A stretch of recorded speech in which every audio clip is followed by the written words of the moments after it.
တရားစိတ်နဲ့သူတော်တဲ့ဓမ္မလို့ဆိုတော့ဘုရားကျွန်တော်တို့တွေယခုလက်ရှိရထားတဲ့ဘဝအတိုင်းပုံဆုံးပြတဲ့နောက်လောကဘဝဘုံတိတ်ကြလို့တော့မှဒီအာရုံခဲ့တယ်တရားလေးတော်ပြဆုံးရတနာ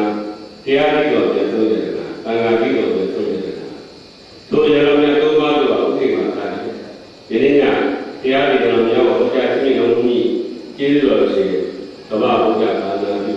ဆံရည်တော်ဘုရားကြီးဤကကိုသမာဓိကိုပညာကိုပရိယတ်ကိုပရိပတ်ကိုလို့လည်းပါတော်ဘုရားရဲ့လုံးဝဒီကံဖြစ်တော်ဒီကတို့အာဝတိညောဒရာတရားပေါ်ပြကြတာဩဃာတော်တို့ဒီညာဖြတ်ရကျွန်တော်များရဲ့ကျေးဇူးကိုကြပါမယ်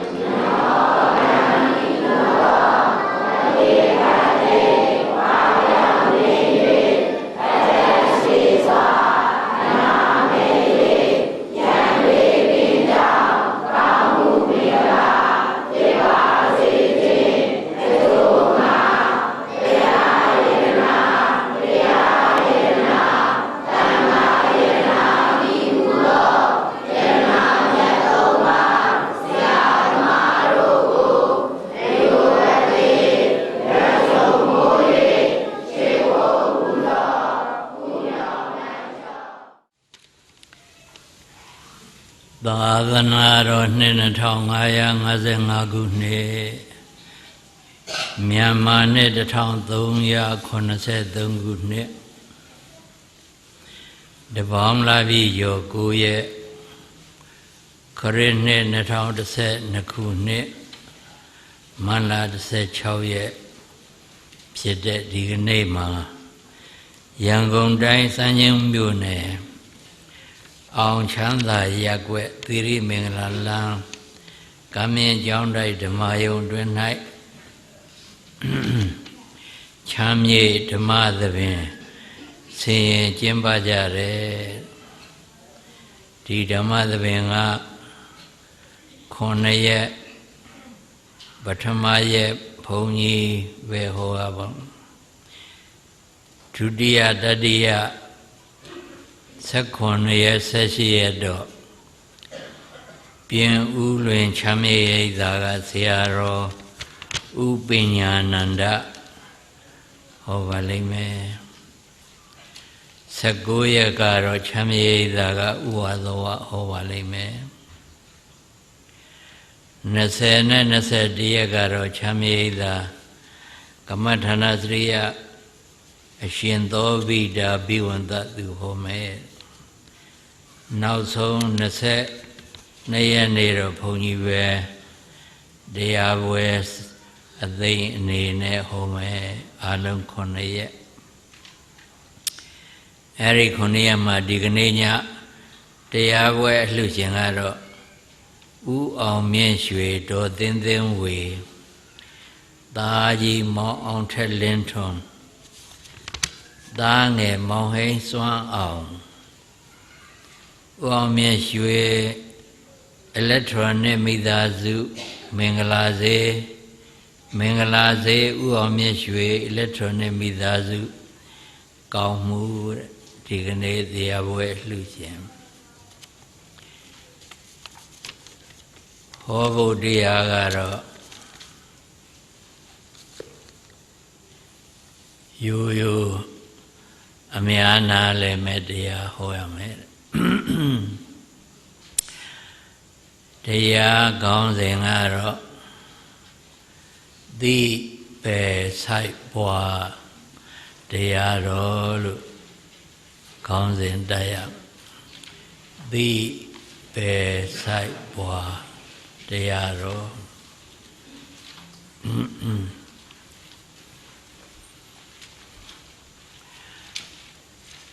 မြတ်စွာဘုရားရဲ့အဆုံးအမတရားတော်တွေထဲမှာပိုင်းခြားခြားသိရမယ့်တရားပယ်ရမယ့်တရားဉာဏ်နဲ့မျက်မှောက်ထင်သိမြင်ဆက်ရောက်ရမယ့်တရားမိမိသဏ္ဍာန်မှာဖြစ်ပွားအောင်အားထုတ်ရမယ့်တရားလို့ တရားလေးမျိုးမြတ်စွာဘုရားဟောထားခဲ့တယ်ပိုင်ပိုင်ခြားခြားသိရမယ့်တရားပယ်ရမယ့်တရားဉာဏ်နဲ့မျက်မှောက်ထင်ထင်သိမြင်ဆက်ရောက်ရမယ့်တရား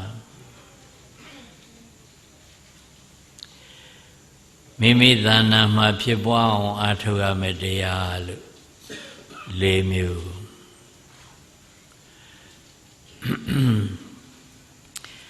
အဲ့ဒီ၄မျိုးဟာမြတ်စွာဘုရားဘုရားဖြစ်သူရောက်တော်မူပြီးတဲ့နောက်ပထမဦးဆုံးဟောကြားချီးမြှင့်တော်မူတဲ့ဓမ္မစက္ကပောဒနာသုတ်ဒေသနာတော်ဓမ္မစကြာတရားမှာပဲမြတ်စွာဘုရားမိန့်ကြားခဲ့တယ်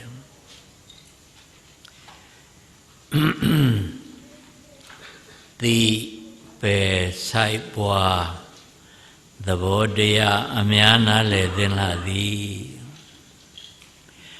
သိကပိုင်ပိုင်ခြားခြားသိရမယ့်တရားပယ်ကပယ်ရမယ့်တရားဆိုင်ကဉာဏ်နဲ့မျက်မှောက်ထင်ထင်သိမြင်ဆက်ရောက်ရမယ့်တရားပွားကမိမိသဏ္ဍာန်၌ဖြစ်ပွားအောင်အားထုတ်ရမယ့်တရားသိပယ်ဆိုင်ပွားသဘောတရားအများနားလည်သင်လာသည်ဂိုင်းလိုက်စို့သိပယ်ဆိုင်ပွားသဘောတရားအများနားလည်သင်လာသည်သိပယ်ဆိုင်ပွားသဘောတရားအများနားလည်သင်လာသည်ဆိုပါ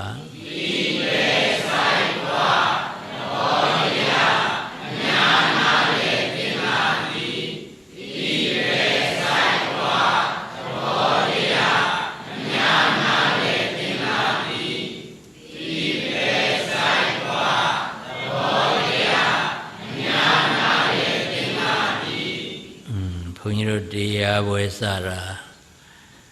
7 နာရီခွဲမှစတာ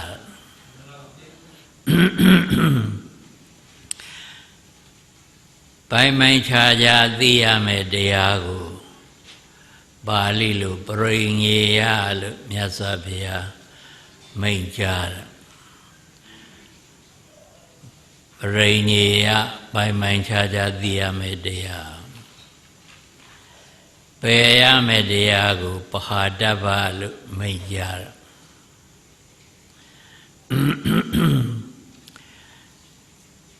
ပဟာတ္တဗပိုင်ပိုင်ခြားခြားသိရမယ့်တရားလွယ်လို့လေပဟာတ္တဗပယ်ရမယ့်တရားဉာဏ်နဲ့မျက်မှောက်ထင်ထင်သိမြင်ဆက်ရောက်ရမယ့်တရားကိုသစ္စိကာတ္တဗလို့မြတ်စွာဘုရားမိန့်ကြားတယ်ဒါကြောင့်သစ္စိကာတ္တဗဉာဏ်နဲ့မျက်မှောက်ထင်ထင်သိမြင်ဆက်ရောက်ရမယ့်တရား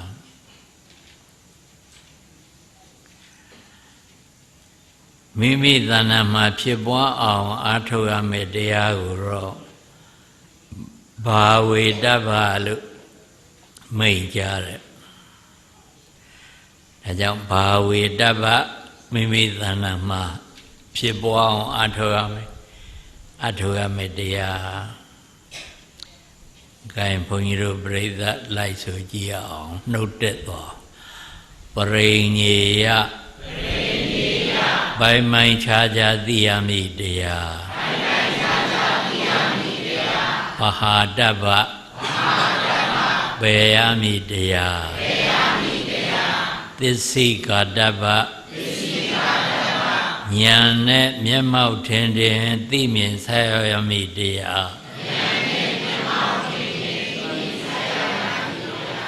ဘာဝေတ္တဗမိမိတဏ္ဍာ၌ဖြစ်ပွားအောင်အားထုတ်ရမည်တရားပရိညေယပိုင်ပိုင်ခြားခြားသိရမည်တရား ပဟာတဗ္ဗပေယမိတရားသစ္စိကာတဗ္ဗဉာဏ်ဖြင့်မျက်မှောက်ထင်ထင်သိမြင်ဆက်ရောက်ရမည်တရားဘာဝေတဗ္ဗမိမိတဏ္ဍာ၌ဖြစ်ပွားအောင်အထောက်ရမည်တရားဆိုကြည်သမှာ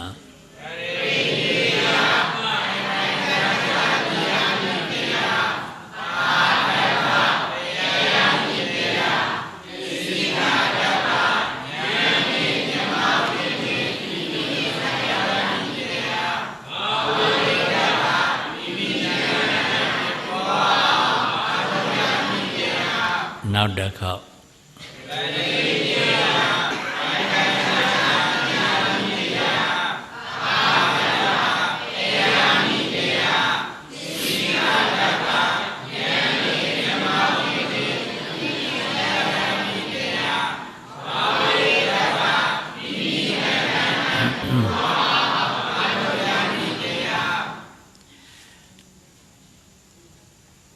ယုံနာနှစ်ပါး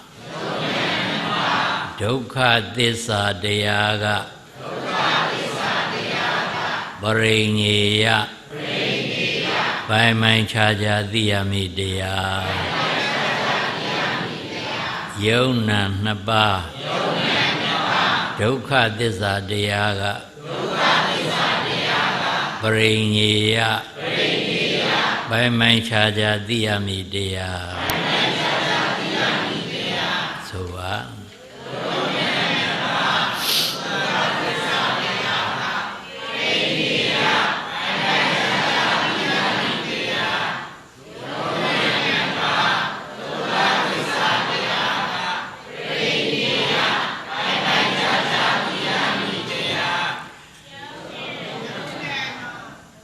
လိုကျင်တတ်မဲ့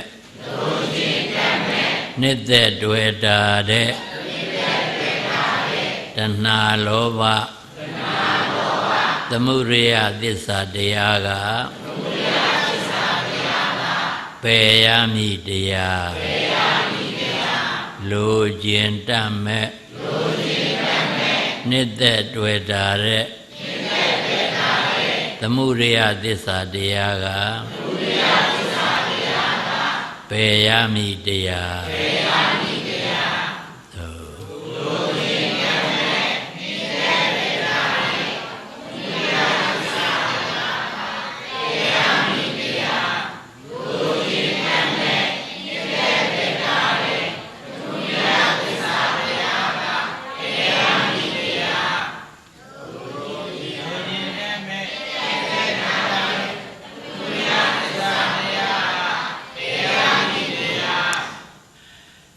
အကြောင်းတဏှာချုပ်ခြင်းကြောင့်အကျိုးဆင်းရဲမဖြစ်ပေါ်ပဲချုပ်ငြိမ်းတာကနိရောဓသစ္စာမျက်မှောက်ထင်တင်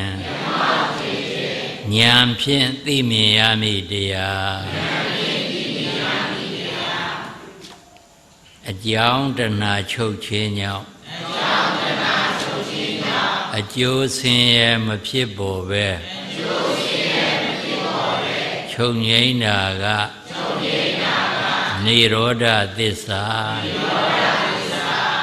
မျက်မှောက်ထင်တင်ဉာဏ်ဖြင့်သိမြင်ရမည်တရား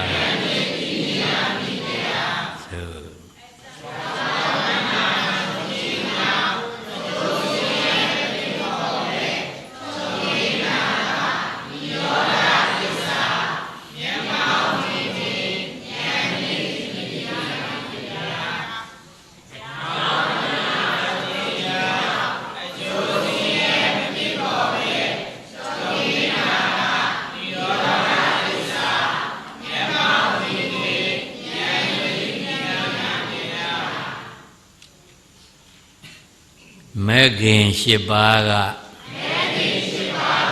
မဂ္ဂသစ္စာ မိမိတဏ္ဍာ၌ဖြစ်ပွားအောင်အားထုတ်ရမည့်တရားမဂ္ဂင်၈ပါးကမဂ္ဂသစ္စာမိမိတဏ္ဍာ၌ဖြစ်ပွားအောင်အားထုတ်ရမည့်တရား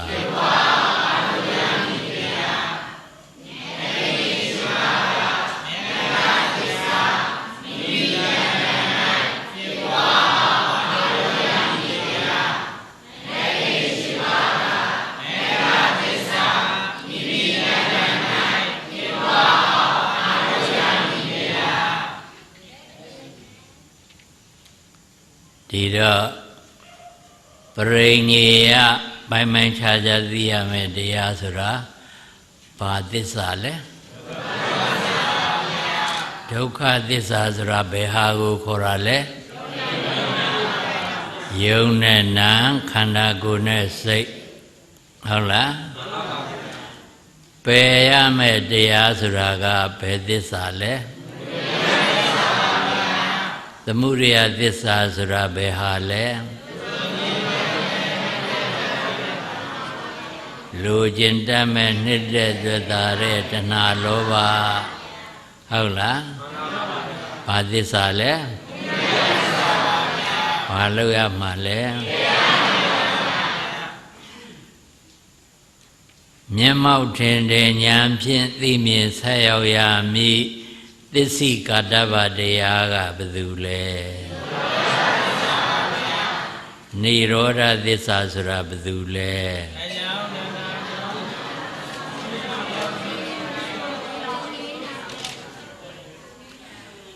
အကြောင်းတဏှာချုပ်ခြင်းကြောင့်အကျိုးဆင်းရဲမဖြစ်ပါဟုတ်လားအဲ့ဒီဆင်းရဲချုပ်ငြိမ်းပြီဆိုလို့ရှိရင်ဘာပဲကြံတော့မလဲ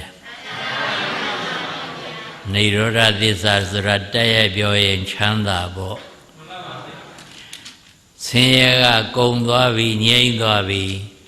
မရှိတော့ဘူးဆိုတော့ဒီချမ်းသာကမြဲနေတာပေါ့အဲ့တော့ဒီချမ်းသာကိုဘာလို့ခေါ်ရမလဲနိဗ္ဗာန်ဟုတ်ကဲ့လားနိရောဓသစ္စာသူကမျက်မှောက်ထင်တဲ့ဉာဏ်ဖြင့်သိမြင်ဆက်ရောက်မြတ်တရားမိမိတဏ္ဍာမှာဖြစ်ပွားအောင်အထောက်ရမည့်တရားကဘယ်ဟာလဲမဂ္ဂသစ္စာမဂ္ဂင်၈ပါးဟုတ်လားမဂ္ဂင်၈ပါးမဂ္ဂသစ္စာတရားကမိမိတဏ္ဍာမှာဖြစ်ပွားအောင်အထောက်ရမည့်တရားအဲ့ဒီမှာပိုင်းပိုင်းခြားခြားသိရမည့်တရားကသိလေတစ်လုံးယူလိုက်တယ်ပယ်ရမည့်တရားကလည်းပယ်တစ်လုံးယူလိုက်တယ်မျက်မှောက်ထင်ထင်သိမြင်ဆက်ရမည့်တရားကလည်းစိုက်တစ်လုံးယူလိုက်တယ်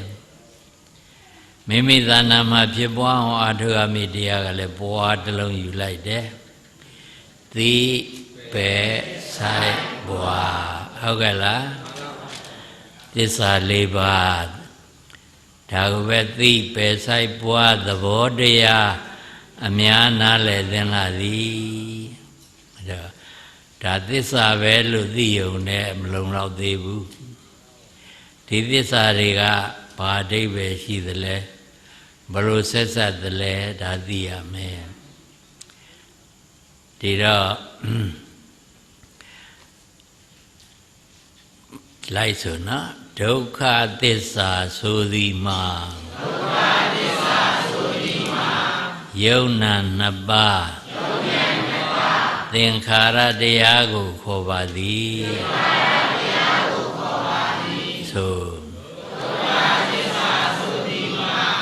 ယုံနာနှစ်ပါးသင်္ခါရတရားကိုခေါ်ပါသည်ဒုက္ခသစ္စာဆိုသည်မှာ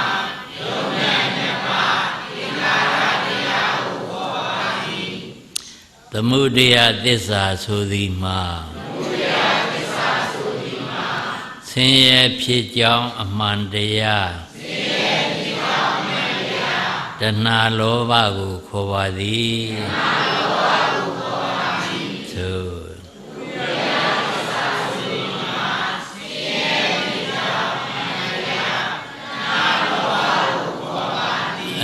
ဘုသိသာမှုထည့်ပေးလိုက်ပါအောင်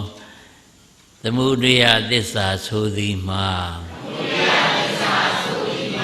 ဖြစ်ဆင်းရဲဖြစ်ကြောင်းအမှန်တရား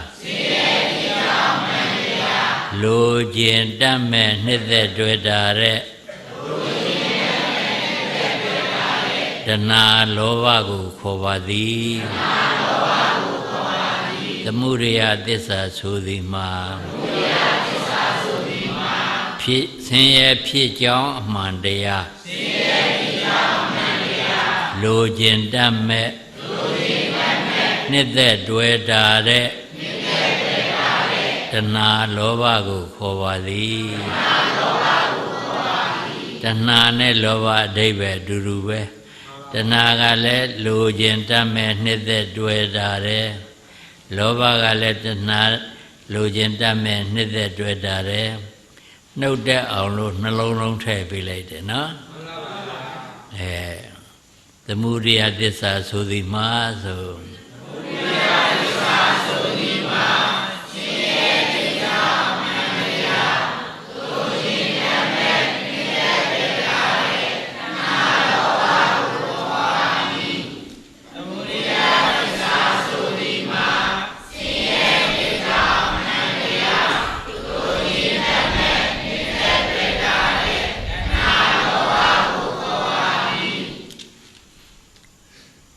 မဂ္ဂင်၈ပါးက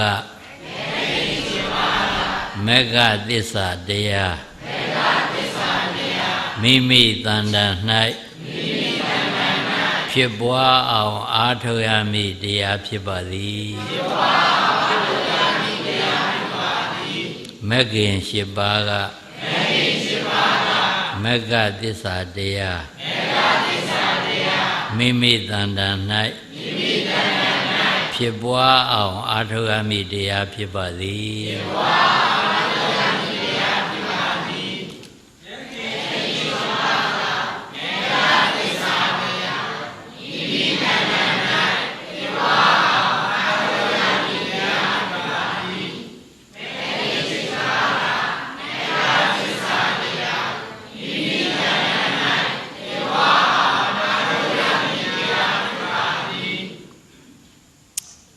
ဒီတော့အဲ့ဒါဟာဓမ္မစကြာပဲတရားဥပဲဓမ္မစကြာမှာမြတ်စွာဘုရားကတံခောပဏိဒံဒုက္ခံအရိယသစ္စာပရိညေယန္တိမေဘိက္ခဝေပုဗ္ဗေအနနုသုတေတုဓမ္မေတုသက္ခုံဥဒ္ဓပါတိညာဏဥဒ္ဓပါတိပညာဥဒ္ဓပါတိဝိဇ္ဇာဥဒ္ဓပါတိအာလောကောဥဒ္ဓပါတိဥဒ္ဓပါတိဖယံသိမမှန်မှုဥဒ္ဓပါတိကြတော့ပိုးမှန်တယ်တံခောပဏိဒံဒုက္ခံအရိယသစ္စာထိုဒုက္ခအရိယသစ္စာတရားကိုပရိညေယန္တိပိုင်းမိုင်ခြားခြားသိရမည်ဟု၍ပုဗ္ဗေရှေခါ၌အနနုသုတေတုကြားတော်မကြားဘူးကုန်သောဓမ္မေတုသဘောတို့၌သက္ခုံဥဒ္ဓပါတိဉာဏ်မျက်စိဖြစ်ပေါ်ပြီပညာဥဒ္ဓပါတိအပြားအားဖြင့်သိသောဉာဏ်ဖြစ်ပေါ်ပြီဝိဇ္ဇာဥဒ္ဓပါတိထိုးတွင်၍သိသောဉာဏ်ဖြစ်ပေါ်ပြီအာလောကောဥဒ္ဓပါတိဉာဏ်လင်းဖြစ်ပေါ်ပြီမြတ်စွာဘုရားအရိယသစ္စာ၄ပါးကိုထိုးတွင်သိပြီလို့ဘုရားဖြစ်ပြီးတဲ့နောက်ဓမ္မစကြာဟောတဲ့အခါကျတော့သူသိလာပုံကိုမြတ်စွာဘုရားပြန်ပြီးမိန့်ကြတာဒုက္ခသစ္စာ ဆင်းရဲအမှန်တရားဆိုတာပိုင်းပိုင်းခြားခြားသိရမယ်တရားတဲ့အဲ့ဒီပိုင်းပိုင်းခြားခြားသိရမယ်တရားဆိုတာရှေးကတော့ကြားတော်မကြားဘူးခဲ့ပါဘူးတဲ့သို့တော့အခုတော့ဖြင့်ဘုရားအဖြစ်ရောက်တဲ့အတွက်ကြားဘူးယုံမဟုတ်ဘူး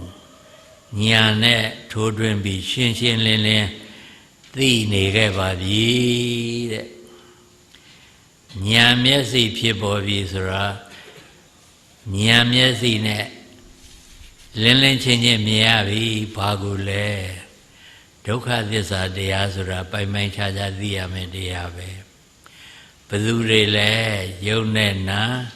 ခန္ဓာကိုယ်နဲ့စိတ်ခန္ဓာကိုယ်နဲ့စိတ်ခေါ်တဲ့ယုံနဲ့နာဟာဉာဏ်နဲ့ပိုင်ပိုင်ခြားခြားသိရမယ်တရားပဲလို့ရှင်းရှင်းလင်းလင်းကြီးကိုအခုသိသွားပြီရှင်းကတော့အဲ့ဒါကြားတော့မကြားဘူးခဲ့ဘူးတဲ့ဘာကြောင့်လဲဆိုတော့ဒီယုံနာနှစ်ပါးခန္ဓာကိုယ်နှိပ်စိတ်ဆိုတဲ့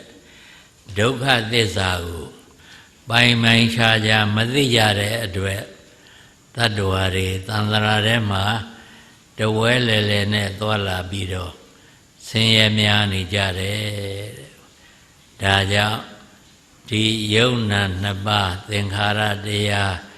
ဒုက္ခသစ္စာကိုပိုင်ပိုင်ခြားခြားသိဖို့မုတ်ချလိုအပ်တယ်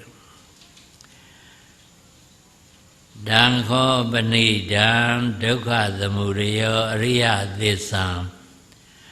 ပဟာတဗန္တိမေဘိက္ခဝေပုဗ္ဗေအနနုတုတေတုဓမ္မေတုသက္ခောဥဒ္ဓပါတိညာဏဥဒ္ဓပါတိပညာဥဒ္ဓပါတိ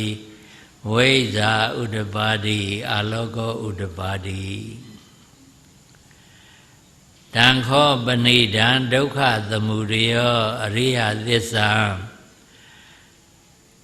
ဆင်းရဲဖြစ်ကြောင်းအမှန်ဖြစ်တဲ့သမုဒယအရိယသစ္စာဖြစ်တဲ့သမုဒယသစ္စာသည်သမုဒယသစ္စာကိုပဟာတဗန္တိပယ်ရမည်ဟု၍ပုဗ္ဗေအနနုတုတေတုဓမ္မေတုရှိကကြားတော်မကြားဘူးသောသဘောတို့၌သက္ခောဥဒ္ဓပါတိဉာဏ်မျက်စိဖြစ်ပေါ်ပြီးပညာဥဒ္ဓပါတိအပြားအဖြင့်သိသောဉာဏ်ဖြစ်ပေါ်ပြီးဝိဇ္ဇာဥဒ္ဓပါတိထိုးထွင်းသိညောသိသောဉာဏ်ဖြစ်ပေါ်ပြီးအာလောကောဥဒ္ဓပါတိဉာဏ်အလင်းဖြစ်ပေါ်ပေပြီ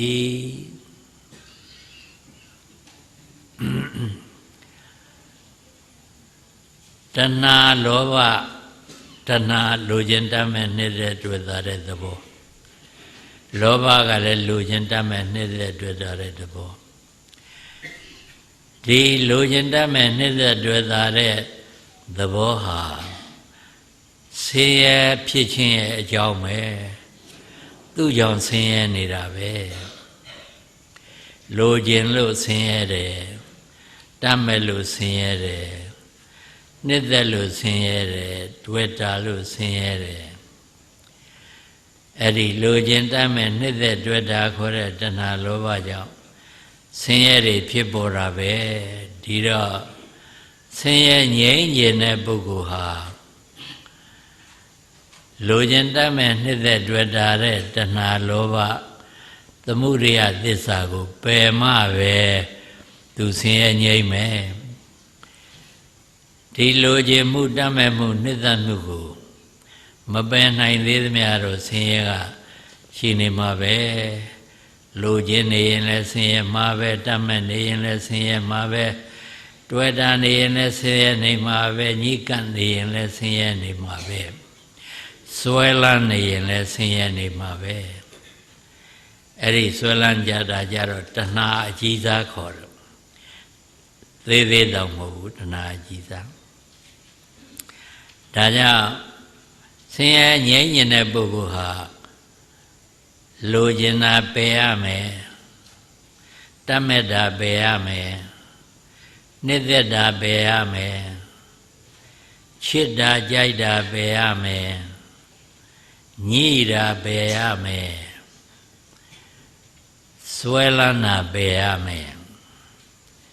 ဘာကြောင့်လဲဆင်းရဲဟာဒီတရားတွေကြောင့်ဖြစ်တာမို့စွဲလန်းလို့ဆင်းရဲတာညှိနေလို့ဆင်းရဲတာပဲတွေ့တာနေလို့ဆင်းရဲတာပဲချစ်ခင်လို့ဆင်းရဲတာပဲတတ်မဲ့လို့ဆင်းရဲတာပဲလိုချင်လို့ဆင်းရဲတာပဲဒီတော့ဆင်းရဲငြိမ်းရင်လည်းဆိုရင်ဒီဆင်းရဲတွေကိုဖြစ်ပေါ်အောင်လုပ်ပေးတဲ့အကြောင်းတရားလိုချင်တတ်မဲ့နှစ်သက်တွေ့တာတဲ့သမုဒိယသစ္စာကိုပယ်ရမယ်ဒါကြောင့်သမုဒိယသစ္စာဟာပယ်ရမယ်တရားတံခောပဏိဒံဒုက္ခသမုဒယောအရိယသစ္စာပဟာတဗန္တိမေဘိက္ခဝေပုဗ္ဗေအနနုသုတေသုဓမ္မေသုသက္ခုံဥဒ္ဓပါတိညာဏဥဒ္ဓပါတိပညာဥဒ္ဓပါတိဝိဇ္ဇာဥဒ္ဓပါတိအာလောကောဥဒ္ဓပါတိပယ်ရမယ့်တရားသမုဒယသစ္စာအဲ့ဒီဆင်းရဲဖြစ်ခြင်းရဲ့အကြောင်းဖြစ်တဲ့သမုဒယသစ္စာတဏှာလောဘကိုအမြင့်ပြုတ်သွားအောင်လုံးဝအကျွင်းကြံမရှိအောင်ပယ်လိုက်နိုင်ပြီဆိုရင်တော့မလိုချင်တော့မတတ်မဲ့တော့မနစ်သက်တော့မချစ်ကြိုက်တော့မစွဲလန်းတော့ဘူးမခင်မင်တော့အဲ့ဒါလို့ဆိုတော့ဘာဆင်းရဲမှမရှိဘူးဆင်းရဲငြိမ်းအောင်အဲ့ဒီဆင်းရဲငြိမ်းတဲ့သဘောကိုនិရောဓသစ္စာလို့ခေါ်တယ်အကြောင်းတဏှာချုပ်ခြင်းကြောင့်အကျိုးဆင်းရဲမဖြစ်ပေါ်ပဲချုပ်ငြိမ်းတာကဆင်းရဲချုပ်ငြိမ်းခြင်းအမှန်နိဗ္ဗာန်ချုပ်ငြိမ်းတာကនិရောဓသစ္စာဆင်းရဲချုပ်ငြိမ်းခြင်းအမှန်နိဗ္ဗာန်ဆင်းရဲမရှိတော့ဘူးဆိုတော့ချမ်းသာပဲရှိတော့အဲ့ဒီချမ်းသာကိုပဲနိဗ္ဗာန်လို့ခေါ်ရဆင်းရဲမရှိတဲ့ချမ်းသာဆင်းရဲငြိမ်းနေတဲ့ချမ်းသာနိဗ္ဗာန်ဒီနိဗ္ဗာန်ကတော့ဉာဏ်နဲ့သိပြီးတော့ဆက်ရောက်ရမယ်တရားတဲ့အခုပဲဒီဘဝမှာပဲဉာဏ်နဲ့သိမြင်ဆက်ရောက်ရမယ်တရားတဲ့ဘယ်ဉာဏ်ရရင်ဒီနိဗ္ဗာန်និရောဓသစ္စာကိုမြင်ရတယ်လေလို့ဆိုတော့မဲ့ညာဖူညာရရင်ဒီនិရောဓသစ္စာဆင်းရဲချုပ်ငြိမ်းတဲ့သဘောချမ်းသာစေအမှန်နိဗ္ဗာန်ကိုသိမြင်ပြီဒါကြောင့်သူဟာဉာဏ်နဲ့မျက်မှောက်ထင်ထင်သိမြင်ဆက်ရမယ်တရားဒါကြောင့်အကြောင်းတဏှာချုပ်ခြင်းကြောင့်အကျိုးဆင်းရဲမဖြစ်ပေါ်ပဲချုပ်ငြိမ်းတာကនិရောဓသစ္စာမျက်မှောက်ထင်တယ်ဉာဏ်ဖြင့်သိမြင်ဆက်ရမည်တရားတံခောပဏိဒံဒုက္ခនិရောဓအရိယသစ္စာသစ္စိကာတဗန္တိမေဘိက္ခဝေပုဗ္ဗေအနနုသုတေသုဓမ္မေသုသက္ခုံဥဒ္ဓပါတိညာဏဥဒ္ဓပါတိပညာဥဒ္ဓပါတိဝိဇ္ဇာဥဒ္ဓပါတိအာလောကောဥဒ္ဓပါတိအကြောင်းတဏှာငြိမ့်သွားပြီမရှိတော့ဘူးဆိုရင်တော့အကျိုးဆင်းရဲကလည်းမဖြစ်ပေါ်တော့ဘူးဒါကြောင့်အကျိုးဆင်းရဲလည်းငြိမ့်သွားတာပဲဒီဆင်းရဲငြိမ့်တဲ့သဘောကိုဉာဏ်နဲ့မှုချသိမြင်ရမှာသိမြင်ရမယ်လို့ရှေးကကြားတော်မကြားဘူးခဲ့ပါဘူးသို့တော့အခုတော့ ကြားဘူးရုံမဟုတ်ဘူးဉာဏ်နဲ့ဉာဏ်မျက်စိနဲ့လည်းသိမြင်ရပြီပညာမျက်စိနဲ့လည်းသိမြင်ရဝိဇ္ဇာခေါ်တဲ့ထိုးထွင်းတဲ့ဉာဏ်နဲ့လည်းသိမြင်ရပြီဒါကြောင့်မလို့ဉာဏ်အလင်းကြီးလင်းလင်းချင်းချင်းကြီးသိမြင်လိုက်ရပြီသက္ကုံဥဒ္ဓပါတိဉာဏံဥဒ္ဓပါတိပညာဥဒ္ဓပါတိဝိဇ္ဇာဥဒ္ဓပါတိအာလောကောဥဒ္ဓပါတိဒါဖြင့်အဲ့ဒီဆင်းရဲကိုဖြစ်ပေါ်ဆင်းရဲဖြစ်တဲ့ဒုက္ခသစ္စာယုံနဲ့နာခန္ဓာကိုယ်နဲ့စိတ်ဒီဆင်းရဲကြီးသိအောင်မသိလို့ရှိရင်သူ့ဘောမှာညှိနေတာဟုတ်ဆင်းရဲကိုချမ်းသာလို့ထင်ပြီးတော့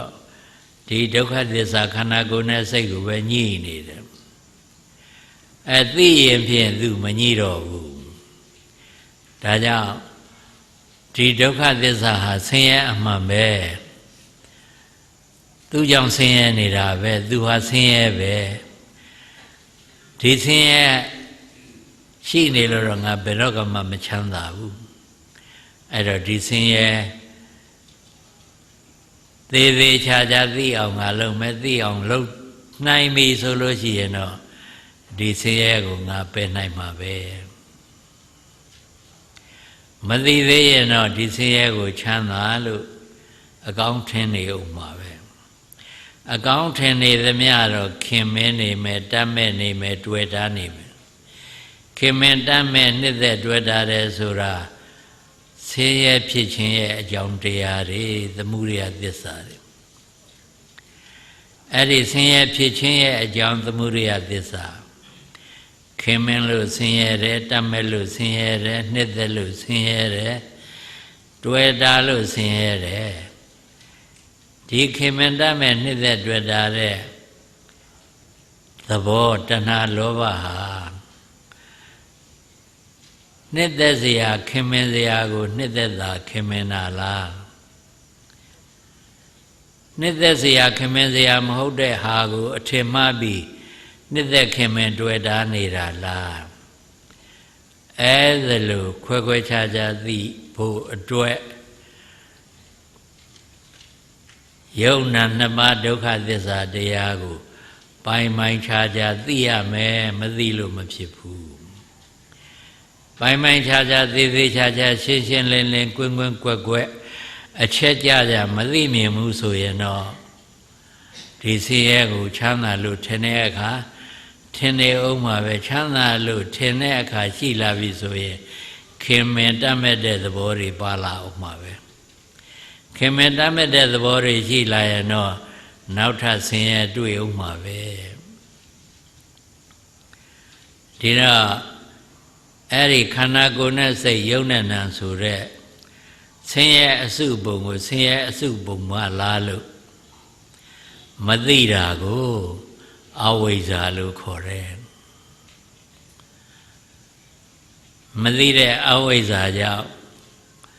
ဆင်းရဲကိုဆင်းရဲမှမသိတဲ့အဝိဇ္ဇာကြောင့်တခါတည်းဒီဆင်းရဲကိုချမ်းသာလို့ထင်ကောင်းတယ်လို့ထင်ချမ်းသာလို့ထင်ကောင်းတယ်လို့ထင်လိုက်တာနဲ့တပြိုင်နက်တည်းခင်မင်တတ်မဲ့နှစ်သက်တွေ့တာတဲ့တဏှာလောဘကဝင်ကပ်လိုက်တာပဲခင်မင်တတ်မဲ့နှစ်သက်တွေ့တာတဲ့တဏှာလောဘဝင်ကပ်လိုက်တာနဲ့နောက်ဆက်တဲ့အနေနဲ့ခင်မင်လို့ဆင်းရဲတတ်မဲ့လို့ဆင်းရဲနှစ်သက်လို့ဆင်းရဲဆိုတဲ့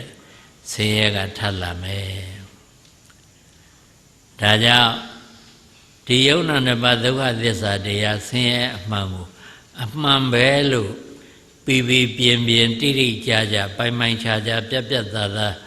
သေးသေးခြားခြားကွက်ကွက်ကွင်းကွင်းရှင်းရှင်းလင်းလင်းသိဖို့လိုတယ်သူဟာပရိညေယပဲမြတ်စွာဘုရားကတံခောပဏိဒံဒုက္ခံအရိယသစ္စာပရိညေယံတိမေဘိက္ခဝေဘုဗ္ဗေအနနုတုတေတုဓမ္မေတုသက္ကုံဥဒ္ဓပါတိဉာဏံဥဒ္ဓပါတိပညာဥဒ္ဓပါတိဝိဇ္ဇာဥဒ္ဓပါတိအာလောကောဥဒ္ဓပါတိ ဒီဆင်းရဲအမှန်တရားဒုက္ခသစ္စာဖြစ်တဲ့ယုံနဲ့နာခန္ဓာကိုယ်နဲ့စိတ်ကိုပိုင်းခြားခြားမသိလို့သာညှိတွယ်ပြီးဆင်းရဲနေတာပဲလို့ရှေးကကြားတော့မကြားဘူးခဲ့ဘူးတဲ့သိဖို့ဆိုတာတော့ဝေရောတဲ့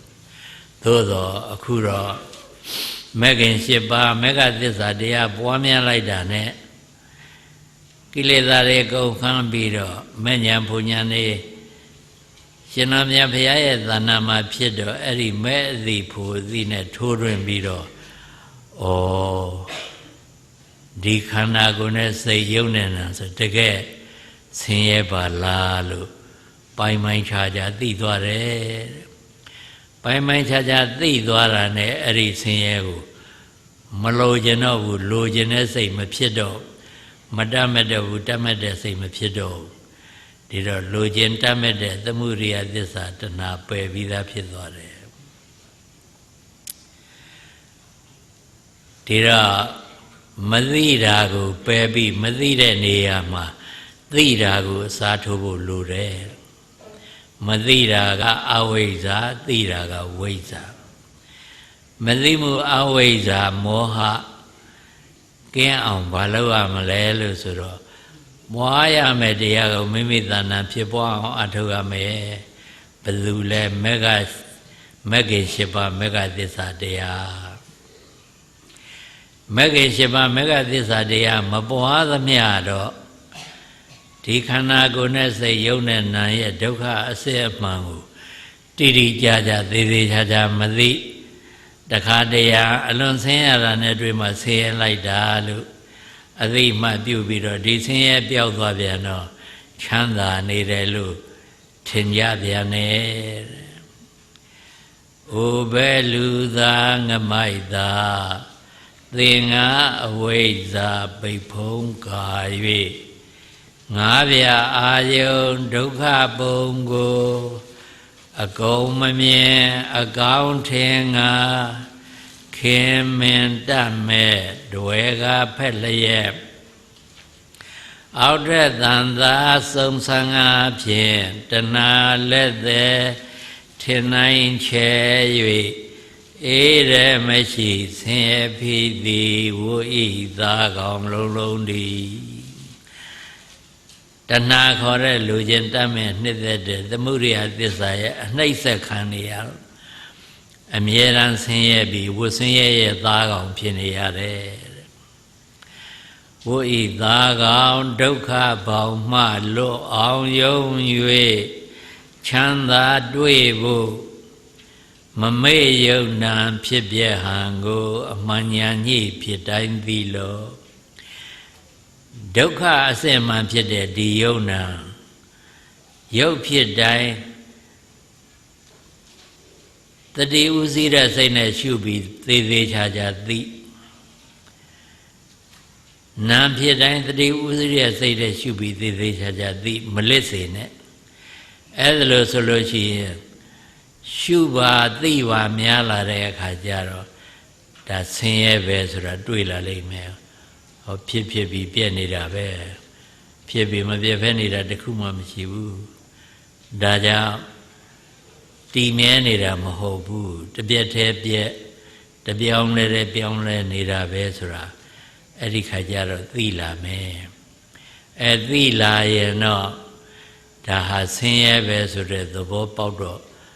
သူ့ဘောမှာမတွဲမတတ်မဲ့မညှိတယ်မတွဲတာတော့တတ်မဲ့ညှိတယ်တွေ့တာမှုဆိုတဲ့သမုဒိယသစ္စာပယ်လိုက်နိုင်ပြီပယ်လိုက်နိုင်ရင်ချမ်းသာတော့တာပဲ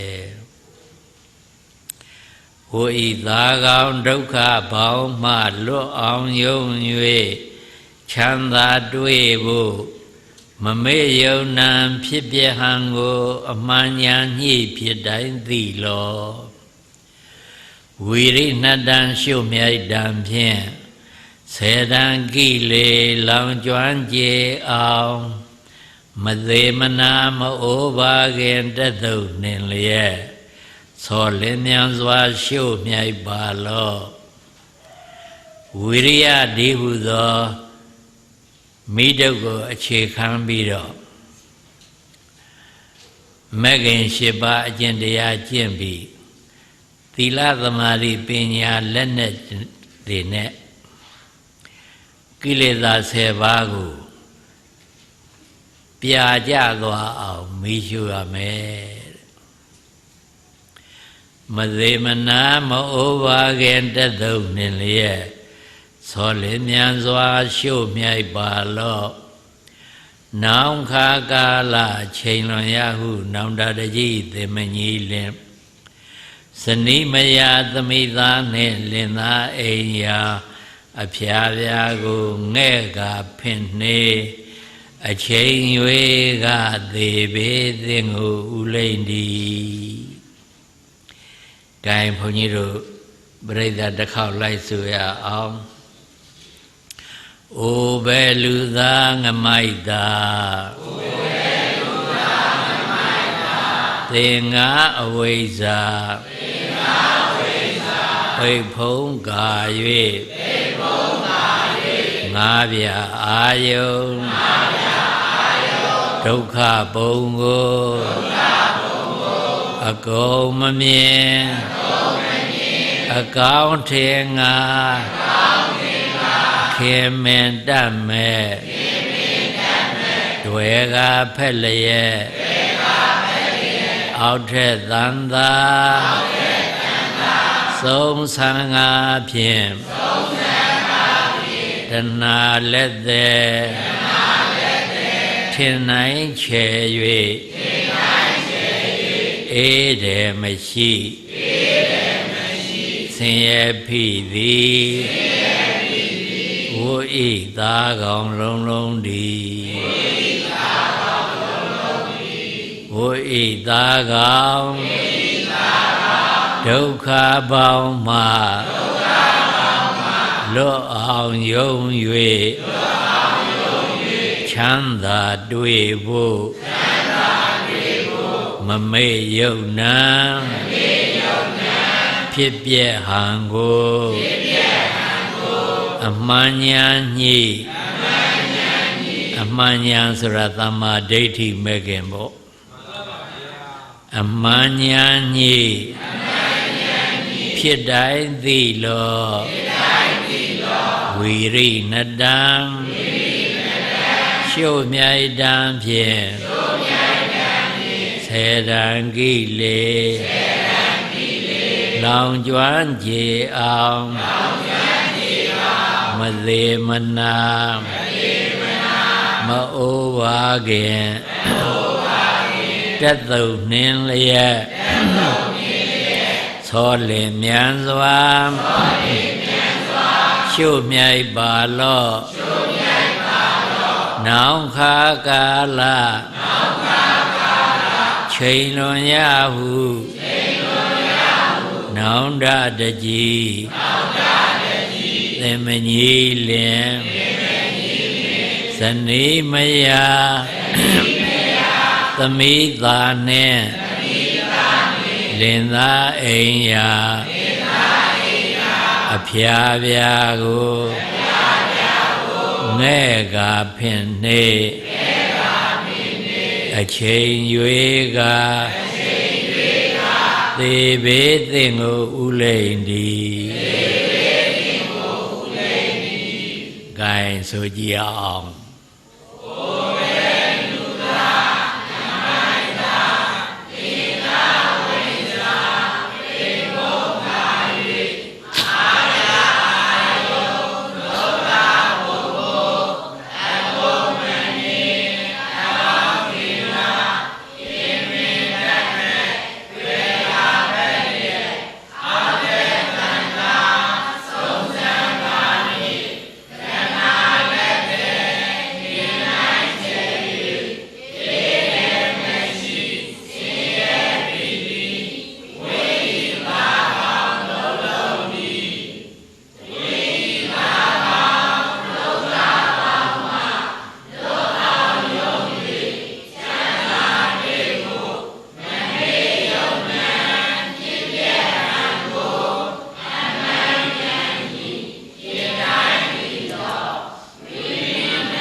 ရှည်ကြီးကိုတစ်ခေါက်ချပေးုံနဲ့ရတယ်နော်တော်တာပဲဒီတော့ပိုင်းပိုင်းခြားခြားသိရမယ်ဒုက္ခသစ္စာယုံနဲ့နံခန္ဓာကိုယ်နဲ့စိတ်ကိုပိုင်းပိုင်းခြားခြားမသိလို့ဆင်းရဲလို့သေးသေးချာချာမသိတဲ့အတွက်ချမ်းသာလို့ထင်တဲ့အပိုင်းမှာထင်ပြီးတော့ချမ်းသာလို့ထင်တဲ့အပိုင်းကိုခင်မင်တတ်မဲ့နှစ်သက်တွေ့တာတဲ့ခင်မင်တတ်မဲ့နှစ်သက်တွေ့တာတော့သူ့နောက်ကသူ့ကြောင့်ဖြစ်ပေါ်တဲ့ဆင်းရဲတရားတွေကကပ်လျက်လိုက်လာတယ်သမုဒိယသစ္စာတဏှာလောဘတွေ့တာတတ်မဲ့တယ်ဆိုတာဆင်းရဲဖြစ်ခြင်းရဲ့အကြောင်းသူကဆင်းရဲတွေဖြစ်ပေါ်အောင်လုပ်ပေးတယ်ဇတ်တော်မှာကြားဘူးတယ်မဟုတ်လားဘုရင်သားတော်ကုသမင်းဟာဘုရင်သားပဲသူဟာသူနေချမ်းချမ်းသာသာနေနိုင်သားပဲဒါပေမဲ့ချမ်းချမ်းသာသာမနေရဘူးဘာဖြစ်လို့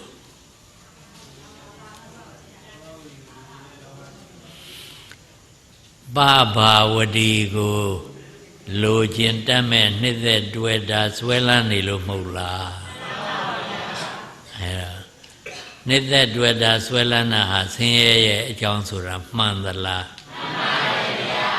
မှန်တယ်လိုချင်လို့ဆင်းရဲတယ်တတ်မဲ့လို့ဆင်းရဲတယ်စားခြင်းလို့လည်းဆင်းရဲတယ်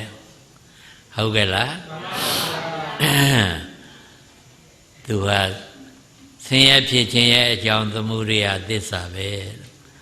အဲ့ဒါနဲ့ဒုက္ခမယပပဝတိသဘောကျအောင်သူနဲ့နှိစရအောင်ဆိုပြီးတော့တော်တော်နှိမ့်နှိမ့်ကြကြအလုပ်တွေလိုက်လုပ်နေရတယ်နောက်ဆုံးအိုးတောင်ဖုတ်ရတယ်ဆိုမဟုတ်လားအိုးဖုတ်ပြီးတော့ဒုက္ခမယပပဝတိစိတ်လေလာအောင်လုပ်ရတာဒီလောက်ဘာကြောင့်များသူဆင်းရဲတော့လိုခြင်းလို့ဆင်းရဲတယ်တတ်မဲ့လို့ဆင်းရဲတယ်နှစ်သက်လို့ဆင်းရဲတယ်ဟုတ်တယ်မဟုတ်လားအဲ့တော့ပပဝတိရဲ့ခန္ဓာကိုယ်ပပဝတိရဲ့စိတ်ပပဝတိရဲ့အလှဟာမြဲသလားမမြဲဘူးလားမြဲပါဗျာတနေ့ကြာရွတ်တွားအိုမင်းယွန်စရာကောင်းတဲ့အခြေအနေဖြစ်မလာနိုင်ဘူးလားဖြစ်ပါဗျာအဲ့ဒါသူမမြင်ဘူးလေခန္ဓာကိုယ်ရဲ့ဆင်းရဲအစစ်အမှန်ကိုသူမမြင်ဘူးယုံနာရဲ့ဆင်းရဲအစစ်မှမမြင်ဘူးမမြင်တာမသိတာအဝိဇ္ဇာအဲ့ဒီအဝိဇ္ဇာတံသူခံရသိရင်တော့ခံရပါမလားခံရပါဗျာဒါကြောင့်မြတ်စွာဘုရားကသိအောင်လုပ်လို့ပြောတာဒါသိရမယ်တရားပဲပရိညေယဒါဖြင့်သိအောင်လုပ်တယ်ဆိုတော့သိခြင်းရင်ဘယ်လိုလုပ်ရပါမလဲဒီခန္ဓာကိုယ်နဲ့စိတ်ယုံနဲ့နာရဲ့သဘာဝအမှန်ဆင်းရဲတဲ့သဘောကိုအမှန်တိုင်းသိအောင်ဘယ်လိုလုပ်ရပါမလဲနီလန်းမလိုဘူးလားနီလန်းမှန်ရင်တော့ဆင်းရဲပဲလို့အမှန်သဘာဝအတိုင်းသိမှာပဲနီလန်းမမှန်ရင်တော့သိပါမလားမသိဘူးမြတ်စွာဘုရားကတော့ဆင်းရဲကိုဆင်းရဲပဲအရှိသဘာဝကိုအရှိအတိုင်းသိတဲ့နေမြတ်စွာဘုရားကပေးခဲ့တယ်အဲ့ဒီနေလေးမြမလို့ခြင်းဘူးလားတော်တော်ခက်တယ်နော်အဲ့ဒီနေရာခန္ဓာကိုယ်နဲ့စိတ်ရဲ့သဘောအမှန်သဘာဝအမှန်ကိုသိခြင်းရင်တဲ့အဲ့ဒီခန္ဓာကိုယ်အကြောင်းစိတ်အကြောင်းကိုသွားပြီးတော့စဉ်းစားမနေနဲ့ ဝေဖန်မနေနဲ့ဆွေးနွေးမနေနဲ့စိတ်စစ်မနေနဲ့တဲ့ဝေဖန်စိတ်စစ်ဆွေးနွေးလို့ရှိရင်သူရဲ့အမှန်သဘာဝမသိဘူးတဲ့ကိုဉာဏ်ရှိသလောက်ပဲသိမှာပဲတဲ့ကိုဉာဏ်ကနှိမ့်နှိမ့်ရှိရင်နှိမ့်နှိမ့်သဘာဝပဲသိကိုဉာဏ်ကမြင်ရင်မြင်တဲ့သဘာဝပဲသိမယ်ကိုဉာဏ်ကထက်ရဲ့ထက်တဲ့သဘောအတိုင်းသိမယ်သူ့အရှိသဘောသိပါမလားသိပါဘူးဗျာဒါကြောင့်ဉာဏ်မသုံးနဲ့တဲ့ဘာသုံးရမလဲဆိုတော့စောင့်ကြည့်တဲ့ဘာလုပ်ရမလဲခန္ဓာကိုယ်ဖြစ်သမျှဖြစ်တဲ့အတိုင်းစောင့်ကြည့်တဲ့စိတ်ဖြစ်သမျှဖြစ်တဲ့အတိုင်းစောင့်ကြည့်တဲ့သူ့ဘောမှာမဝေဖန်နဲ့မစဉ်းစားနဲ့တဲ့မပိုင်ဖြတ်နဲ့မစိစစ်နဲ့စောင့်ကြည့်ုံပဲကြည့်စောင့်ကြည့်တာကတော့မလွတ်အောင်ကြည့်တဲ့အဲ့ဒါလိုကြည့်လို့ရှိတော့စောင့်ကြည့်ပါများတော့နေစောကြည့်ညစောင့်ကြည့်နဲ့မပြတ်စောင့်ကြည့်တဲ့အခါကျတော့အဲ့ဒီတနေ့တာအတွင်းသူရဲ့ဖြစ်မှုပြည့်မှုတွေတွေ့သိမနေအောင်လားသိပါပါဘုရားအဲ့ဒါကိုညာအတိုင်းသိတာလားအရှိသဘာဝသိတာလားရှိပါပါဘုရားအရှိသဘာဝသိရမှန်သလားမှားသလားမှန်ပါပါဘုရားအဲ့တော့ဉာဏ်သွင်းတာနဲ့စောင့်ကြည့်တာဘယ်ဟာကခရီးရောက်နော်အဲ့ဒီစောင့်ကြည့်တာကိုအင်္ဂလိပ်ကတော့ watch လို့စကားနိုင်နိုင်သုံးတယ်ဒီတဲ့မြင်မြင်သုံးတော့ awareness လို့သုံးတယ်ဒီတဲ့ပုံမြင်မြင်တွေ့သုံးတော့ mindfulness လို့သုံးတယ်ဒီတော့ဘုန်းကြီးတို့မြန်မာကတော့လွယ်လွယ်ပါပဲစောင့်ကြည့်တယ်ဆိုတာသတိမဟုတ်လား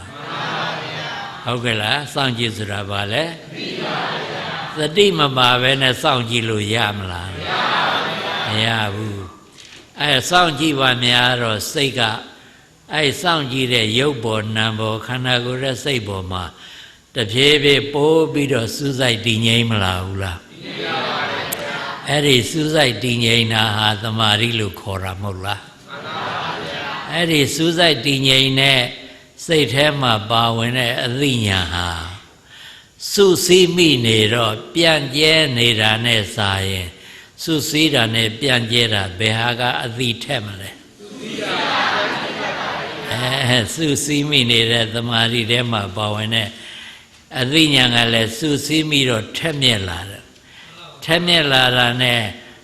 စောင့်အကြည့်ခံရတဲ့ရုပ်စောင့်အကြည့်ခံရတဲ့နာမ်ရဲ့ဖြစ်နေစေရှိနေစေအရှိသဘာဝ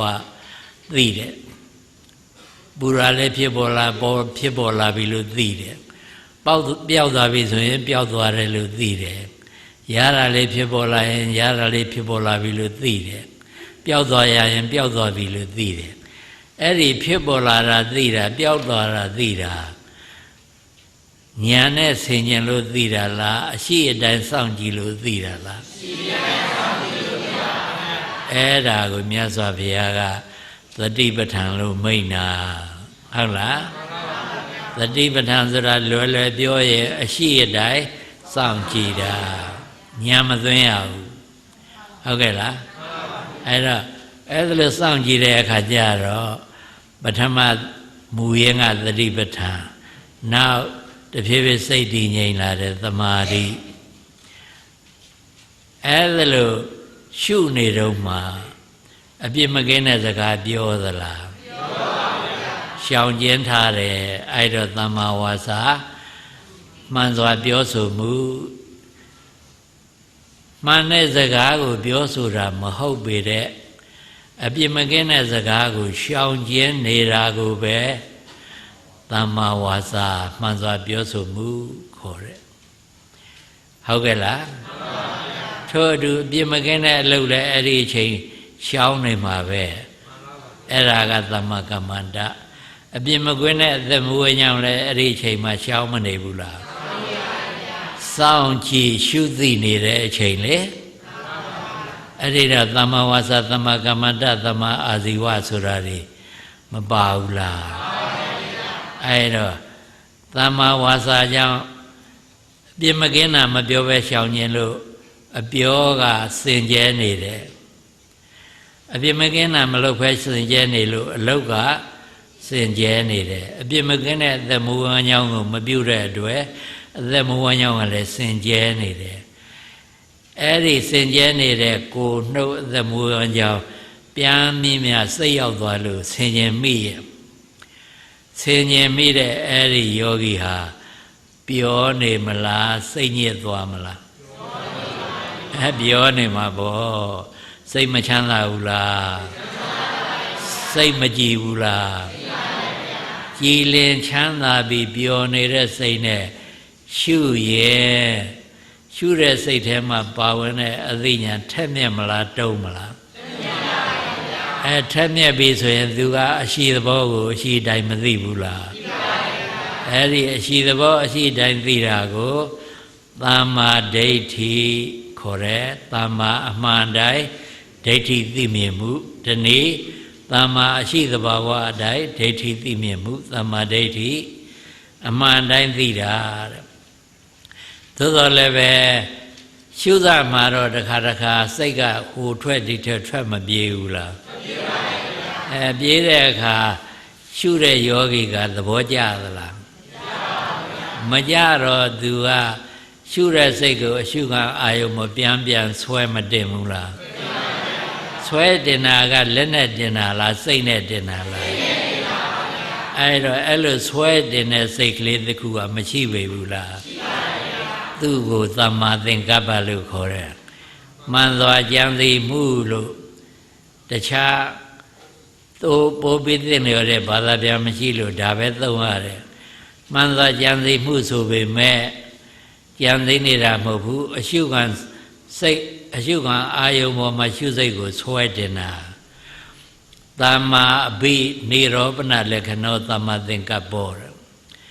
သမ္မာမှန်ကန်စွာအဘိနိရောပနလက္ခဏောအာယုံပေါ်သို့ရှုစိတ်ကိုအရှုခံအာယုံပေါ်သို့ဆွဲတင်တတ်တဲ့သဘောဟာသမ္မာသင်္ကပ္ပောသမ္မာသင်္ကပ္ပပါပဲတဲ့မြန်မာလိုတော့ကြံစီတယ်လို့ပဲဘာသာပြန်လိုက်ရတယ်တခြားစကားလုံးမရှိလို့ဆွဲတင်တဲ့စိတ်ဆိုလို့ရှိရင်လည်းစကားလုံးကရှင်နေတော့လက်ခံနိုင်ကြမှာမဟုတ်ဘူးဒါကြောင့်ကြံစီတယ်ပဲအဲ့ဒါကိုပဲဝိတက်လို့လဲတရားအရာမှာမဟုတ်ဘဲနဲ့ဇံအရာကြတော့ဝိတက်လို့ပဲခေါ်တယ်ဝိတက်ကဆိုတာလဲကြံစီတယ်လို့ပဲဘာသာပြန်တယ်သို့သောအဓိပ္ပာယ်ကတော့အရှုတဲ့စိတ်ကိုအရှုခံသမထအာယုံမှာဆွဲတင်တဲ့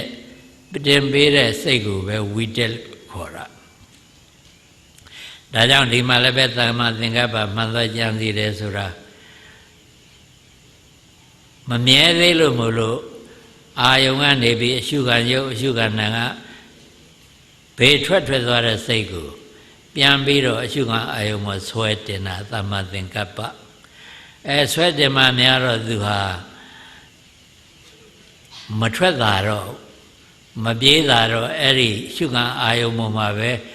ငြိမ်ဝှက်ပြီးတော့စူးစိုက်နေတယ်အဲ့ဒီငြိမ်ဝှက်စူးစိုက်နေတာကိုသမာဓိခေါ်တယ်မဟုတ်လားသမ္မာသမာဓိအဲ့တော့သမ္မာတတိကစောင့်ရှုတယ်သမ္မာသင်္ကပ္ပကဆွဲတင်ပေးတယ်သမ္မာဝါယာမကပို့အားထုတ်ပေးတယ်သမ္မာဒိဋ္ဌိကသမ္မာသမာဓိကတည်ငြိမ်နေတယ်အဲ့ဒီတော့အဲ့ဒီတည်ငြိမ်တဲ့စိတ်ထဲမှာပါဝင်တဲ့အသိဉာဏ်ကထက်မြက်လိုက်တော့ဖြစ်တာကိုဖြစ်တယ်လို့သိလိုက်တယ်ပြက်သွားတာကိုပြက်တယ်လို့သိလိုက်တယ်ပူတာကိုပူတယ်လို့သိလိုက်တယ်အေးသွားတာအေးတယ်လို့သိလိုက်တယ်အဲ့လိုသိတာမှားသလားမှန်သလားမှန်ပါဗျာအဲ့ဒါအမှန်တိဟောသမ္မာဒိဋ္ဌိမဲ့ကေမဟုတ်ဘူးလားအဲ့တော့ခုနသမ္မာဝါစာသမ္မာကမ္မန္တသမ္မာအာဇီဝတို့ကလည်းရှောင်ကျဉ်နေခြင်းအပြင်ပါဝင်နေပြီမဟုတ်လားပါဝင်နေပြီအဲ့ဒီတော့ဘယ်နှစ်ပါးတော့သမ္မာသတိသမ္မာဝါယာမသမ္မာသင်္ကပ္ပသ သမ္မာသမာဓိသမ္မာဝါစာသမ္မာကမ္မန္တာသမ္မာအာဇီဝနောက်ဆုံးသမ္မာဒိဋ္ဌိအမှန်တိုင်းသလားဘယ်နှပါတော့အဲ့ဒီ7ပါးကိုမဂ္ဂင်7ပါးခေါ်တယ်မဟုတ်လားဒီ7ပါးက7ပါးဖြစ်အောင်လိုက်ပြီးလုပ်နေရသလားတတိသလုံးစောင့်ကြည့်မှုတတိသလုံး3ယုံနဲ့7ပါးလုံးပါဝင်လာသလားစောင့်ကြည့်တဲ့တတိသလုံးကိုစွဲစွဲမြဲမြဲစိတ်စိတ်ဆက်ဆက်သုံးလိုက်တဲ့အတွက်မဂ္ဂင်7ပါးလုံးပါဝင်မလာဘူးလားပါဝင်လာပြီဆိုသမ္မာဒိဋ္ဌိအမှန်သိအမှန်မြင်မဂ္ဂင်ပါလာတော့သူကအရှိသဘာဝအရှိတိုင်းမသိဘူးလားသိပါရဲ့ဖောင်းကြွတက်လာတာတရွေ့ရွေ့ဖောင်းတယ်လို့မသိဘူးလားသိပါရဲ့ပိန်ကြသွားတာတရွေ့ရွေ့ပိန်ကြရွေ့သွားတယ်လို့မသိဘူးလားသိပါရဲ့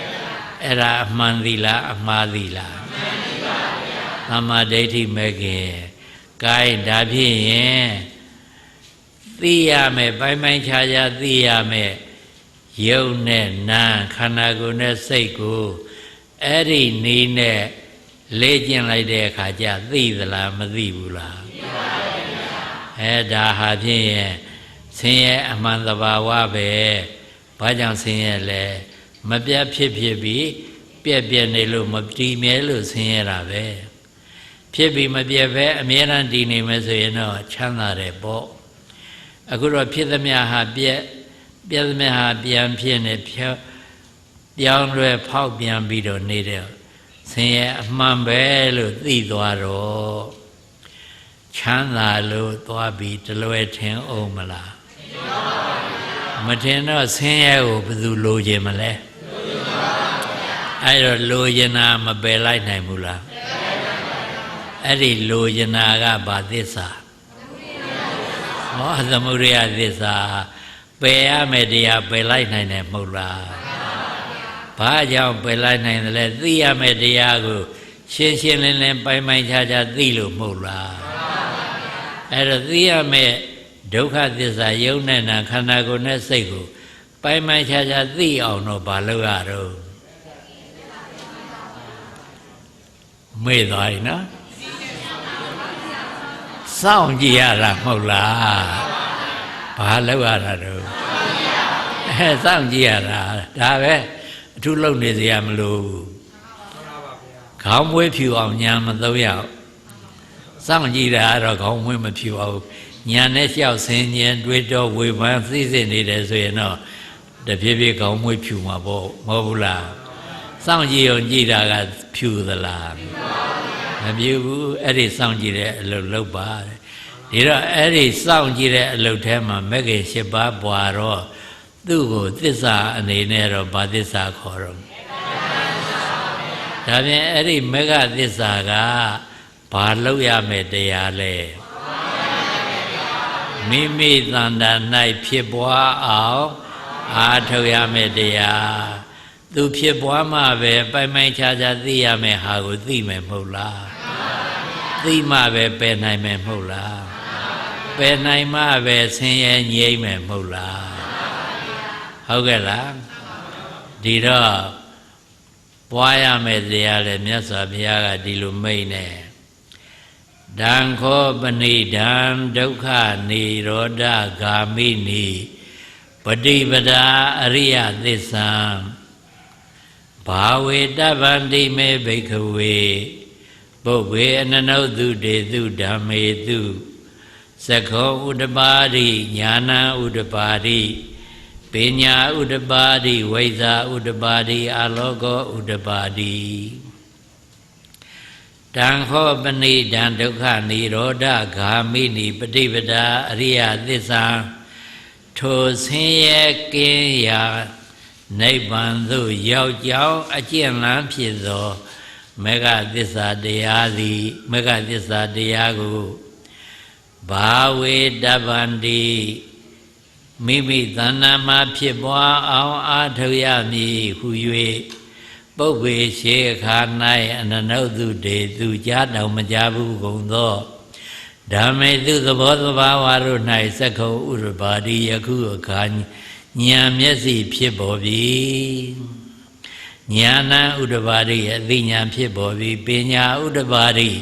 ထိုးတွင်း၍သိတဲ့ဉာဏ်ဖြစ်ပေါ်ပြီဝိဇ္ဇာဥဒ္ဓပါတိအပညာဥဒ္ဓပါတိအပြားအဖြစ်သိတဲ့ဉာဏ်ဖြစ်ပေါ်ပြီဝိဇ္ဇာဥဒ္ဓပါတိထိုးတွင်း၍သိတဲ့ဉာဏ်ဖြစ်ပေါ်ပြီအာလောကောဥဒ္ဓပါတိရှင်းရှင်းလင်းလင်းကွင်းကွင်းကွက်ကွက်အချက်ကြကြဉာဏ်နဲ့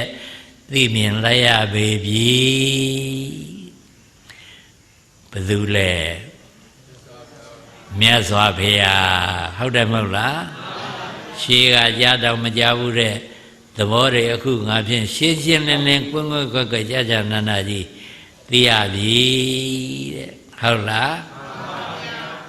မဂ္ဂသစ္စာမဂ္ဂင်၈ပါးမိမိသဏ္ဍာန်ဖြစ်ပွားအောင်တရားအထုတ်ရမယ်တရားပဲလို့သိလိုက်တာတဲ့ဖြစ်ပွားအောင်အထုတ်ရမယ်တရားမဂ္ဂင်၈ပါးမိမိသဏ္ဍာန်ဖြစ်ပွားပြီဆိုလို့ရှိရဲ့အဲ့ဒီမဂ္ဂင်၈ပါးထဲမှာအမှန်သိအမှန်မြင်သမ္မာဒိဋ္ဌိပါတယ်မဟုတ်လားပါတော့အဲ့ဒီသမ္မာဒိဋ္ဌိကပိုင်ပိုင်ခြားခြားသိရမယ်ယုံနဲ့နာခန္ဓာကိုယ်နဲ့စိတ်ကိုအရှိအတိုင်းအမှန်တိုင်းဒုက္ခသဘာဝပဲလို့မသိပေဘူးလားသိပါဘူးသိတယ်အဲ့ဒါလို့သိပြီဆိုလို့ရှိရင်တော့မသိလို့ညှိတွယ်နေတဲ့တဏှာသမုဒယသစ္စာပယ်နိုင်မလားမပယ်နိုင်ဘူးလားပယ်နိုင်ပြီဒါဖြင့်ပယ်ရမယ်တဏှာသမုဒယသစ္စာပယ်နိုင်ပြီဆိုရင်တော့သမုဒယသစ္စာတဏှာကြောင့်ဖြစ်ပေါ်တဲ့ဆင်းရဲဖြစ်အောင်မလားဖြစ်ပါဘူးဒါဖြင့်ဆင်းရဲငြိမ်းရာအမှန်ကိုစိုက်မသွားဘူးလားစိုက်ပါဘူးဘာသစ္စာတော့နိရောဓသစ္စာနိဗ္ဗာန်လို့ပဲခေါ်ရမဟုတ်လားဟောစိုက်သွားတယ်ကဲအဲ့ဒီစိုက်ခြင်းလို့ဘာသာအယူဝါဒကိုးကွယ်နေကြတာမဟုတ်လားအဲ့တော့အခုမြတ်စွာဘုရားဓမ္မစကြာတရားအတိုင်းလိုက်နာရင်ပဲမဆိုင်ပါပေဘူးလားဆိုင်ပါဗျာဆိုင်တယ်ဟုတ်ပြီဆိုင်ချင်ရင်အခုသိကြရင်တော့ဆင်းထင်ရှားတဲ့ဒုက္ခသစ္စာကနေစပြီးဆင်ញင်းကြည့်ရတယ်ဆင်းရဲဒုက္ခသစ္စာဆိုတာဆင်းရဲအမှန်တရားပဲသူရှိနေလို့ဆင်းရဲနေတာပဲရုပ်ရှိလို့ဆင်းရဲတယ်ရုပ်ဆင်းရဲကိုယ်ဆင်းရဲနာမ်ရှိလို့ဆင်းရဲတယ်စိတ်ဆင်းရဲနာမ်ဆင်းရဲသူမရှိရင်တော့မဆင်းရဲဘူးအေးအဲ့ဒီဆင်းရဲကဟုတ်ပါရဲ့ဒီဆင်းရဲကလွတ်မြောက်ခြင်းဘယ်လိုလုပ်ရပါမလဲသူ့ဘောမှာဆင်းရဲမှမသိပဲနဲ့မသိလို့ချမ်းသာလို့ထင်ပြီးညှိတွယ်နေတဲ့တဏှာကြောင့်ဆင်းရဲနေတာဆိုတော့ဒီတဏှာပယ်ရမယ်ဒီလိုသဘောမပေါက်ဘူးလားသူဟာဆင်းရဲကိုလှုပ်ပေးတဲ့အကြောင်းတရားပဲဒါကြောင့်ဆင်းရဲလှုပ်ပေးတဲ့ဒီအကြောင်းတရားမရှိဘူးဆိုရင်တော့ဆင်းရဲမဖြစ်တော့မဖြစ်ရင်ဆင်းရဲငြိမ်းမှာပဲအဲ့ဒါလို့သဘောတရားစဉ်းစားတဲ့အခါကျတော့ဒုက္ခသစ္စာဆင်းရဲကပိုင်ပိုင်ခြားခြားသိရမယ်တရားကစပြီးစဉ်းစားရဒါဖြင့်အဲ့ဒီဆင်းရဲကလွတ်ချင်လို့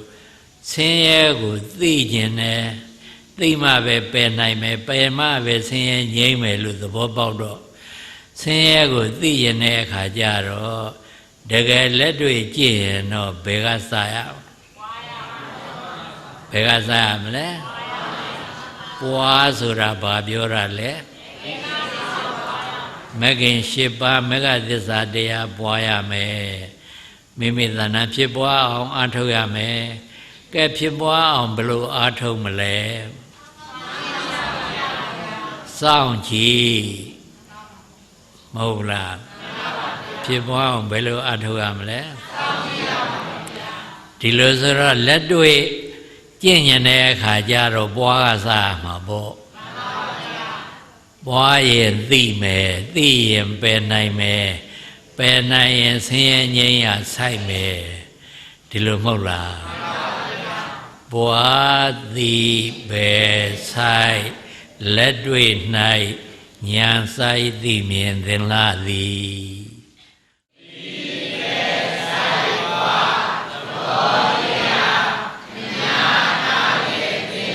သ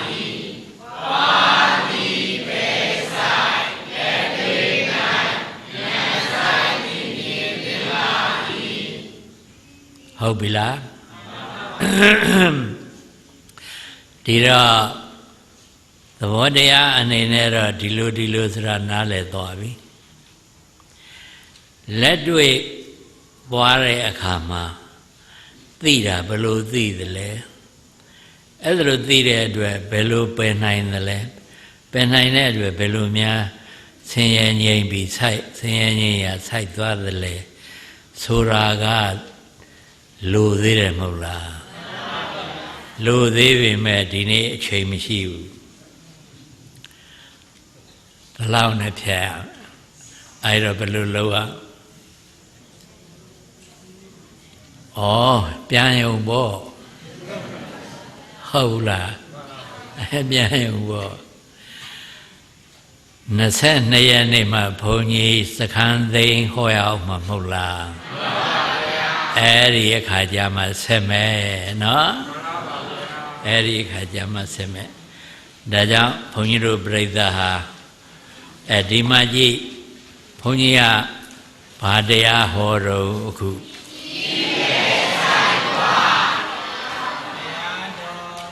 မဟုတ်ပါဘုန်းကြီးကရွတ်ပြီးဟောတာဘာတရားဓမ္မစကြာဟောတာဟုတ်ကဲ့လားဓမ္မစကြာဆိုရင်ဓမ္မစကြာကြီးခက်ခဲနေတို့နားလည်းမဟုတ်ပါဘူးလို့စိတ်ထဲဖြစ်သွားမှဆိုလို့ဒါကြောင့်သိပဲဆိုင်ပွားဟောမယ်လို့ဟုတ်ကဲ့လားအခုတော့ခက်သလားလွယ်သလားသဘောတရားတော့လွယ်သွားပြီလက်တွေ့ကြတော့ဖြင့်ဘယ်လိုနေမလဲမသိသေးဘူးဇွဲလိုတာပေါ့ဟုတ်တယ်မဟုတ်လားလက်တွေ့ကြတော့ဇွဲလိုတယ်ဒါကြောင့်ဘုန်းကြီးတို့ပြိဿဟာဒီကနေ့ဓမ္မစကြာတရားတော်ကိုသိပဲဆိုင်ပွားအမည်နဲ့နာကြမှတ်သားရပြီးမှတ်သားရတဲ့အတိုင်းနားလည်သဘောပေါက်လို့နားလည်သဘောပေါက်တဲ့အတိုင်းလက်တွေ့မဲခင်၈ပါးမေဃသစ္စာတရားကိုစောင့်ကြည့်ပွားများခြင်းအပြင်မသိလို့ညှိနေတဲ့ဒုက္ခသစ္စာယုံနဲ့နာခန္ဓာကိုယ်နဲ့စိတ်ကိုပိုင်ပိုင်ခြားခြားသိပြီးတော့သိတဲ့အတွက်ညှိနေတဲ့တဏှာသမုဒိယသစ္စာပဲခွာနိုင်လို့သမုဒိယသစ္စာတဏှာငြိမ်းတဲ့အတွက်သူ့ကြောင့်ဖြစ်ပေါ်တဲ့ဆင်းရဲမဖြစ်ပေါ်ပဲငြိမ်းရာဆင်းရဲငြိမ်းရာនិရောဓသစ္စာအမှန်နိဗ္ဗာန်ကိုလင်းမြန်စွာဆက်ရောက်၍မျက်မှောက်ပြုနိုင်ကြပါစေ